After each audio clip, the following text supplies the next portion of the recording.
удоволствие да сме заедно с вас. Правим всяка година това състезание и го правим за вас. Родители, благодаря ви на вас, че доведохте децата, лишихте се от този почивен ден. Тягаме се да забавляваме всички заедно. Сега за момента на самото състезание бягат по 10 деца. 5 от тази страна, 5 от другата. Всички деца, които финишират накрая, получават по една диплома на всякакви имена и по един сладолет награда. Ако не видите един сладолет, няма да бъде, няма да бъде. Има ли такива, които не им се сладолет? Има ли такива, които не им се ядат? Не, няма, не?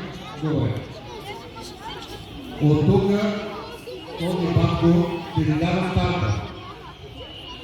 Брои 3, 2, 1.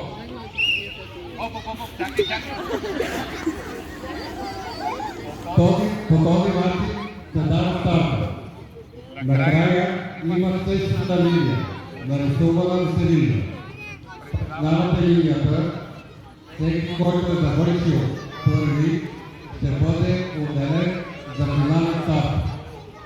Така че, стигате финала, фотополик сладолет, взимате си титулата и си търсите родителя. След това, като приключат стартовете, има томбола с камерата. Не трябва да си махате номерцата.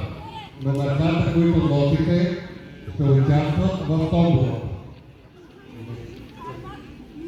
Тоест, като излизате за разстоянието, като си вземете титулата, като някакво сладоледа, чакате да дойде момент с томбола. Окей?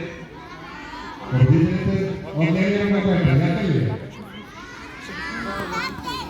Ясен ли е регламента за родителите? Добре. Съвет за родителите, ако желаете, да отидете на финала, да си ги чакате там, а пъти, както ви удобно.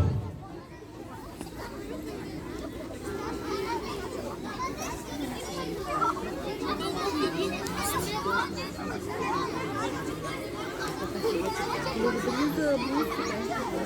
Направо ни се си купуване за